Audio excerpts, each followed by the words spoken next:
Today we're going to talk about stakeholder analysis and the role that it plays in the project design and management cycle.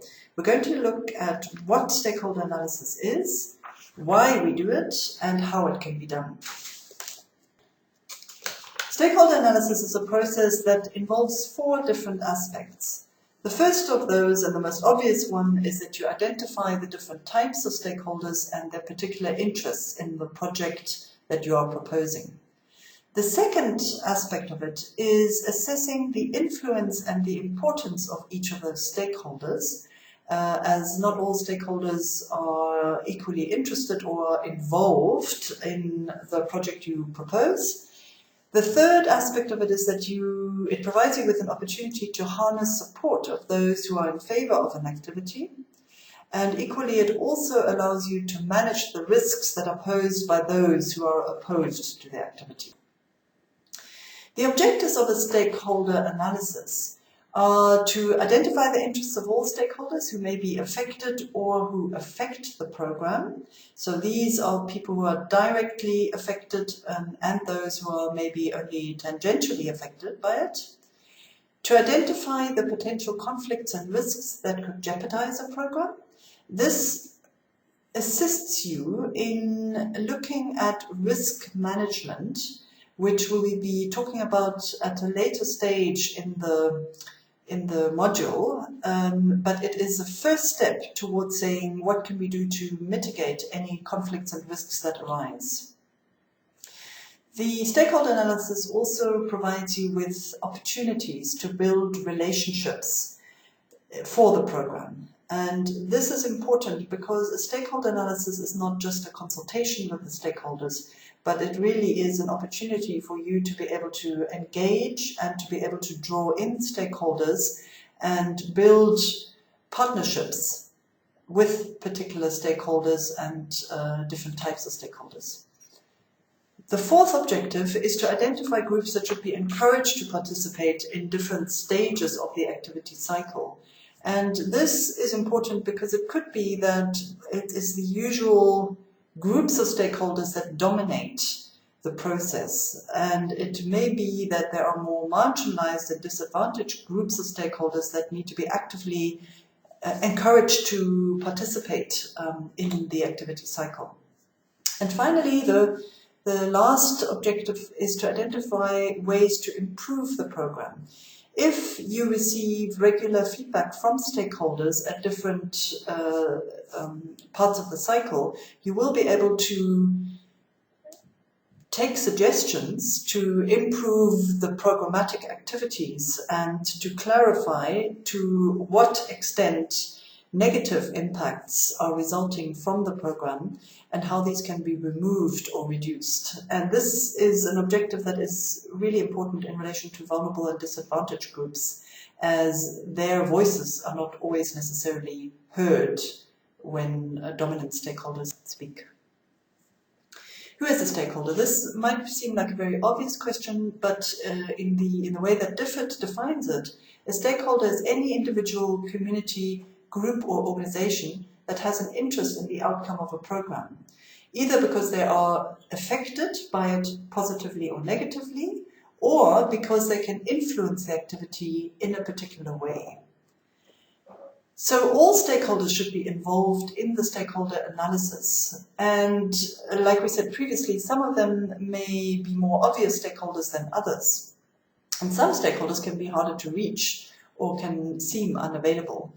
And the easy route that is sometimes taken in development projects is that you only consult or include those stakeholders who are accessible.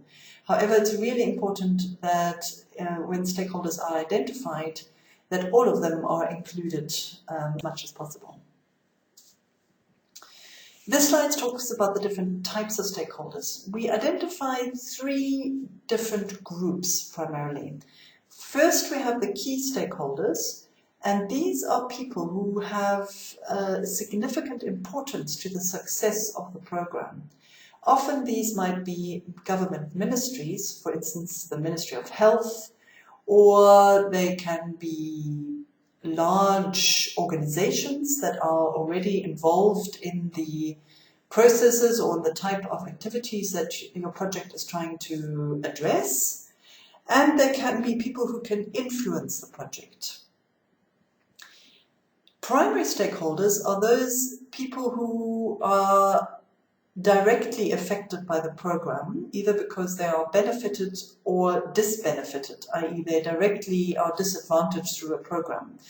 But primarily, the primary stakeholders used to be referred to as beneficiaries of a program. That is very outdated language that we don't use anymore, and potentially patronizing. So what we talk about the primary stakeholders, those people who are directly affected by the program.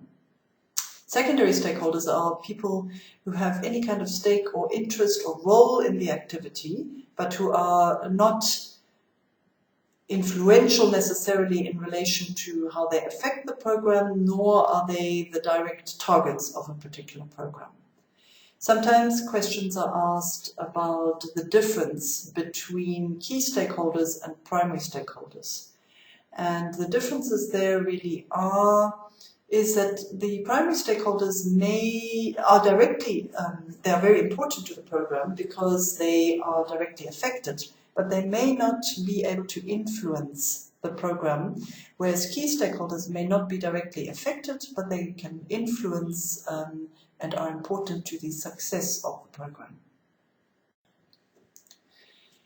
The question of when you do a stakeholder analysis is an important one, and DFID in the Tools for Development suggest that stakeholder analysis should not just be done once at the start, at the inception of a program design, but should be repeated at every principal stage of the program activity cycle. So they suggest, for instance, that it should be done at problem identification stage. So here you involve stakeholder analysis, stakeholders in the analysis of the situation and the problem, so that you get different perspectives on what exactly the problem is and what it's due to. Clearly, you want to involve the stakeholders at the design process, at that stage, because you need to, in order to promote ownership and accountability and partnerships, it is crucial that your key and primary stakeholders are able to input their own perspectives in the design of what the program will look like. Certainly the stakeholders will want to be involved in the inception, so this is where you plan the involvement and start up the activities. And for sustainability purposes, it's really important that right from the start, the different stakeholders are able to be involved actively in different parts of the process. Stakeholder analysis can also be done at implementation stage. So this is when you go back to your stakeholders and you ask them questions about their perspectives on how the implementation of the activities is progressing and what the shortcomings are, what the successes are, what suggestions there are for improving implementation, and so on. Again, the stakeholder analysis should be completed at appraisal stage, and this is important both for monitoring and evaluation purposes. We have another session in the module on monitoring and evaluation specifically, but at this point, just to point out that monitoring are the activities, the ongoing checking that activities are being implemented as planned, whereas evaluation refers to looking at the outcome and impact levels at key stages of the program cycle. And at both of those stages, you may want to do stakeholder analysis in that you get your stakeholders together again to say, from your perspective, how have you been affected by the program? To what extent have we met the expectations that you've had in terms of being involved and the impact that was expected, and what can be done to improve the operation of the program? So as you see, the stakeholder analysis has different functions at different stages and is done to different degrees of detail. There may also be a difference in how you do the stakeholder analysis at different stages. Stakeholder analysis at the initial stages of the program cycle would preferably be a process that brings together the stakeholders at one workshop. And the idea here is that bringing stakeholders together allows them to exchange opinions and views on the particular issues that are under discussion. And the positive aspect of this is that sometimes this is the only opportunity where stakeholders actually listen to one another and actually pay attention to what other stakeholders are saying about this. However, this is based on the assumption that this is possible, that they can all be fairly represented and that they can participate equally. And we know that at stakeholder analysis workshops, often those who are most educated, who are urban and most eloquent, are those who are able to speak more, while other more marginalized groups may actually be more quiet. So the idea, though, is that if you are able to bring together these stakeholders, that you form working groups of 4 to 6 people. So you may decide that you have those working groups in mixed or backgrounds, so key, primary and secondary stakeholders mixed. Or you may decide that it's better to keep those different groups separate so that you get a deeper understanding of their perspectives. If it is not possible to bring everybody to a workshop for various reasons, it could be distance or logistics or power dynamics or political differences, then you also supplement these workshops with individual and group consultation. There's a variety of tools that can be used, and in Chapter 2 of the Tools for Development, you will see a number of them discussed, and you can read through this in your own time. I have selected a few to discuss here. So the first of these is just a straightforward stakeholder table. This is to allow you to summarize all the different types of stakeholders involved in a project and to be able to identify their interests in the project. These could be several ones. So, for instance, here what we have is that for money lenders, we are talking here about a proposed project that allows smallholding farmers to yield greater outputs.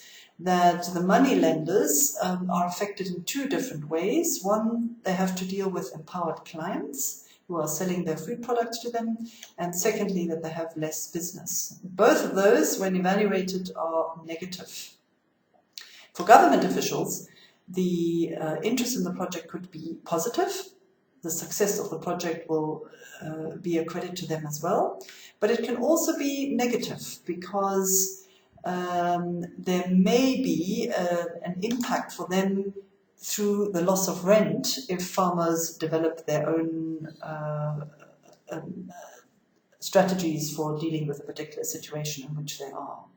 So this stakeholder table is perhaps a little bit simplistic. However, if it is produced by groups in a stakeholder analysis process, this can be a very interesting and worthwhile activity to undertake. A second example of a stakeholder tool is the importance and influence matrix, which allows you to group your stakeholders according to their relative importance and influence on the project. So, taking the example from the previous slide, for instance, your small farmers would be in category A, which is the high importance and low influence category. They're of high importance because they're your primary stakeholders, but they have low influence because of their low political status in the process. In category B, for instance, we would have people of both high importance and high influence, and in this case, this could be the fruit traders, who are very crucial for the process of small farmers being able to get their products onto the market. And they might be able to affect the project in a particular way as well by refusing to cooperate. In category C, low importance, low influence, we would have the money lenders, for instance, who are involved in the processes but who could not necessarily affect it directly. And in category D, we have low importance but high influence, and that could be the government officials. Depending on the project, this can vary which stakeholders you have in which category. However, this is just one example.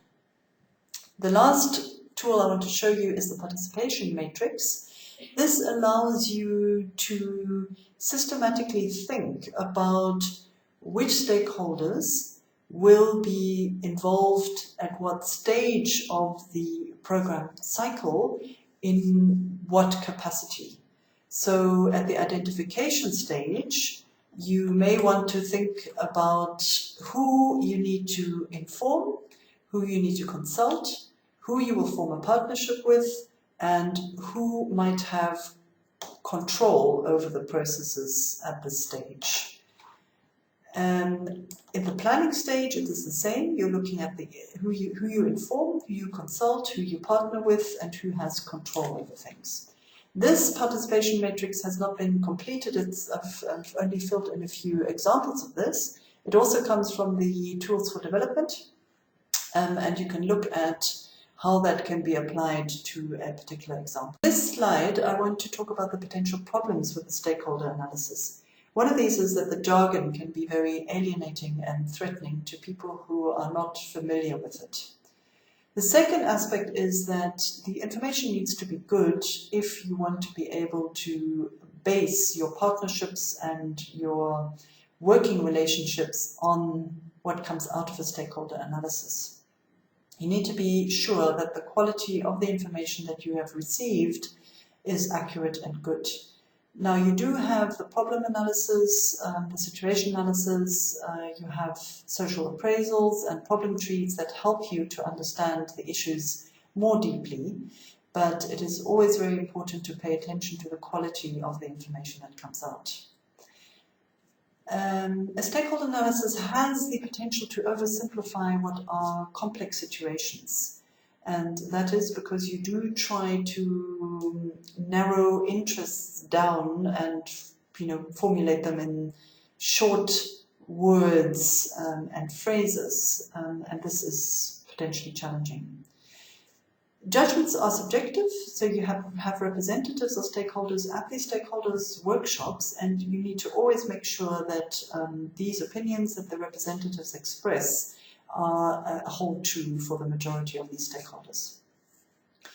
Differences between groups can be overemphasized, and this can have a potentially harmful effect on the cooperation between different stakeholder groups. So again, it is important to be able to emphasize similarities or potentials for working together or mitigating conflicts in these processes. There's also the potential of alienating powerful groups who are often not used to being in the same room or having to listen to stakeholders who are less powerful from them. So a skilled facilitator is needed for that.